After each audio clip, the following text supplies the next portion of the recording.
And the day came when the risk it took to remain in the bud was greater than the risk it took to blossom. That viral quote from the poet and writer Anais Nin is very much the theme of today's video.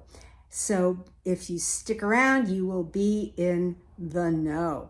Something that many of us who coach in the law of assumption, in conscious manifesting, often see. You come to us to level up, to get your ducks in a row, to see the possibilities and take that bigger step, that blossoming step. And you begin to understand that living in the end, living from the end, really, of being and having what you desire and spending your 24/7 in that state of standing in your power. And then it's like you're walking through a minefield. Some little thing happens and all your triggers flare up. Those are your protective boundaries start to come up. Your electric fence starts to come up.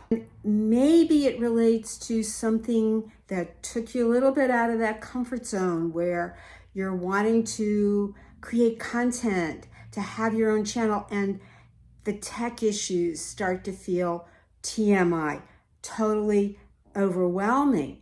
And it makes you want to retreat, or your boss is at you again over that minuscule thing, and you've been fed up to your eyeballs for months and wanting to leave so badly, but afraid to leave your job, afraid of expanding into your full power to be a powerful manager or CEO on your own.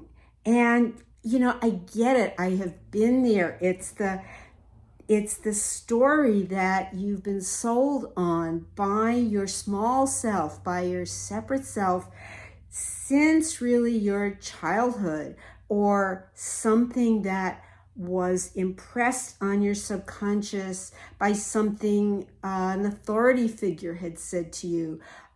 Maybe it was some stray comment that was a put down, that you're not applying yourself, that you're never going to get anywhere. It might have come from a family member, a parent. It might have come from a teacher.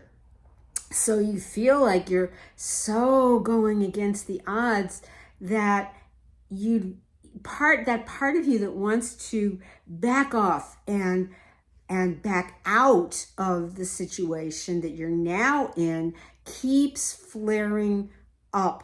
That if you were on a slow learner and you were judged for that, that's going to keep flaring up. And it's going to seem bigger than the situation that you're in. It's going to keep trying to pull you back. So you start judging yourself. You start doubting yourself. So in a sense, if you felt that you'd been abandoned by somebody who was important to you as you were growing up, and I know what that feels like, and it's somebody who is an authority figure and that sort of walked away, and you have that experience. But what really happens is that it keeps coming along with you. It doesn't stay in the past. And as Neville Goddard taught, there is no one to change but self, but you. And that only happens when you begin to see things differently and redesign the past that you had so that it stops being the albatross, being that heavy load you're carrying all the time. And it's a chance to drop that load and actually move forward. You know, it's like when competitive swimmers are training in the pool, they put weights, water weights on their ankles so that they have to work harder to go the distance, to do those extra laps. And then when those weights come off, they fly through, they zoom through the water. It's a very powerful moment for them. Then that speed really comes back. So this is where you want to free yourself, kick off those weights that are dragging you down, pulling you back, and zoom. This is the chance to do that. But what happens is it's that fragmentation that you're feeling of being cut off, of being all those things that we start to judge ourselves for. We really become our own enemy here. We're at war within ourselves. We're fighting within ourselves, and it keeps us from moving forward. It's constant back and forth. And then every time you come out of it, you move through a little bit, and then something else shows up, and then it pulls you back in again. So the feeling of progress is stalled. And that's what I'm referring to here, is that we start to see, as a coach, you see, oh, I see, wow, you're having this breakthrough, and you're right on the verge. You're right on the verge of diving into the deep end of the pool. You're right on the verge of scaling that peak, and then you pull back. So in a lot of ways, this is very similar to when you're to somebody who is getting married, whether it's the bride or the groom, and they're left standing at the altar. So this, in a sense, is an abandonment of yourself. You are literally, because you have cold feet and can't move, you are jilting yourself. And that's maybe an old term. We used to say the bride or the groom was jilted at the altar. They were left standing there. And this is what we are constantly doing within ourselves when something comes up that feels bigger, that feels scarier than what we are used to.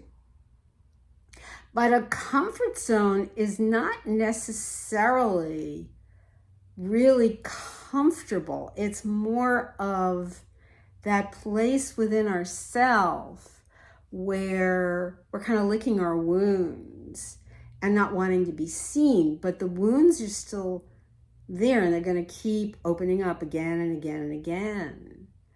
So what is the way to free yourself of this? You know, you're probably watching this and going, well, how do I free myself and end this war and declare truce within myself, have peace within myself, so that I can grow and expand and be what I desire to be?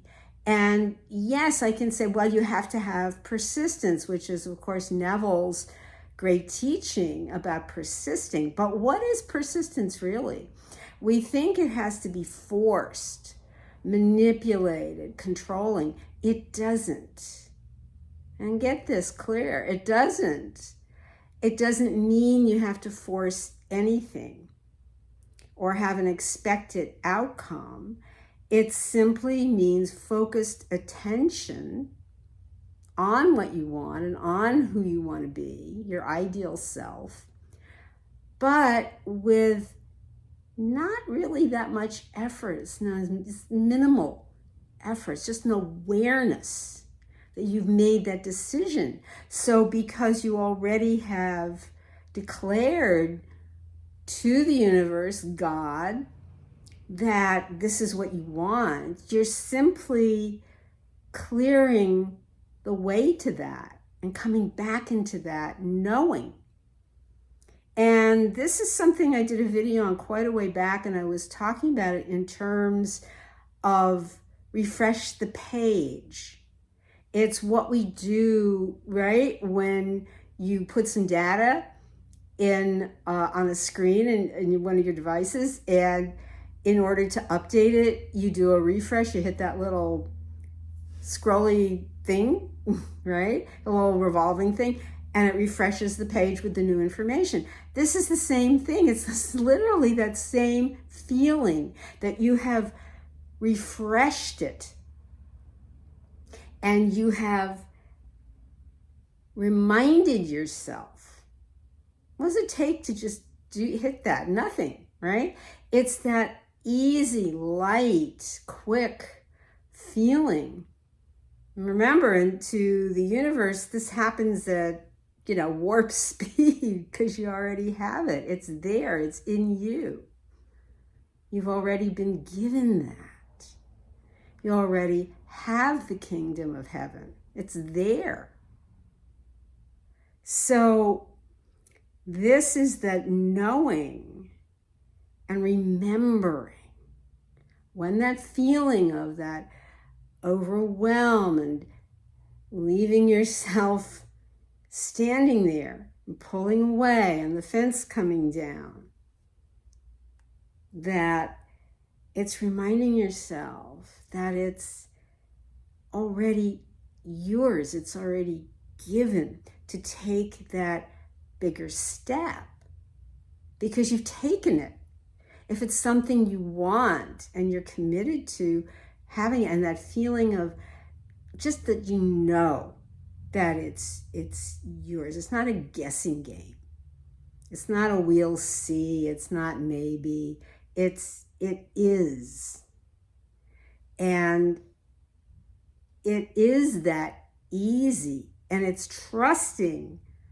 And this is another one to understand, is that it's trusting that you have that ease, that's been granted to you because you are a facet of the diamond that is God. That is that ultimate dimension, or frequency as it's often called now. It's, it's feeling the freedom of that, of making that U-turn. You've often heard me say that returning to you where your true strength is. It's not in the fighting constantly with yourself. It's not in revisiting old wounds. It's being able to actually see that experience that you had and saying, that's not me anymore. That's an old image I was carrying of myself. So you can look at it from the lens of right this moment now, because it was always now. And so if it's there, but you're seeing it from your now perspective of who you are and what you are and what you are deserving of. It's what you serve yourself, in that God is serving you. God is really serving you with your desire. Desire means of the Father. It's been given to you. It's the medium or the platform that God speaks to you through. You could even say that is your app, It's the app that God is using to reach you, is through your desire. So it's already there. You can't leave God at the altar. God is everywhere. God is evidence of everything. So now you can simply take the trigger or the charge out of it. You're diffusing it and infusing yourself with that power that you have been given. That is your consciousness, that you are in that consciousness, and you're allowing it to move you without the tension of fear. And even if it means taking the smaller steps, but it's knowing that so that you are not, that God will not be mocked. That is you. There is nothing to taunt you or mock you or make you feel less than. Despite what, people said growing up or whatever experience you had in school or among your friends or anything else or in your neighborhood or whatever. It's something you can look back on from a neutral position of seeing clearly and seeing in that state of what Hinduism often calls equanimity. In Hinduism, there's a term called darshan, and the root of it is just dr, it's pronounced dr, it means to see. But it's seeing from within. It's not seeing what's external and believing in what's external. That's just an after effect of what comes from within. So you're seeing from within. That's the U-turn. You're seeing from the inner eye. That is what Neville also called the promise. You're experiencing as God, as the operant power. So you're seeing clearly here, and that allows you to blossom, to expand, to whether you call it transform or transcend or transmute, whatever way you want to put it. But all of those apply as much as you want. This is what you have been given. This is your power for you to use. Anytime that feeling of being pulled back starts to come up, you're noticing it. You can be aware. Your awareness of being.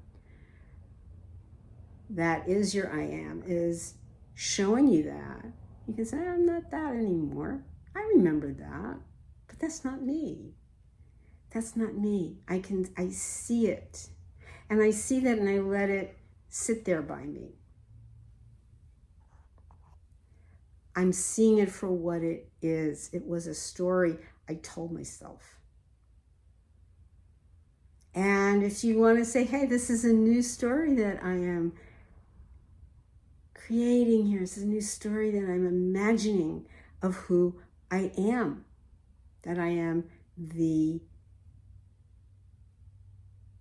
you could say hero or winner or however you like to see it. So if that feeling is coming up again, now you can turn it around and you can leave that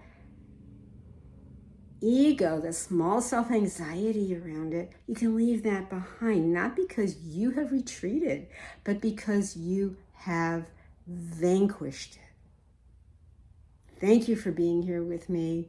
Love you, boo. See you next time.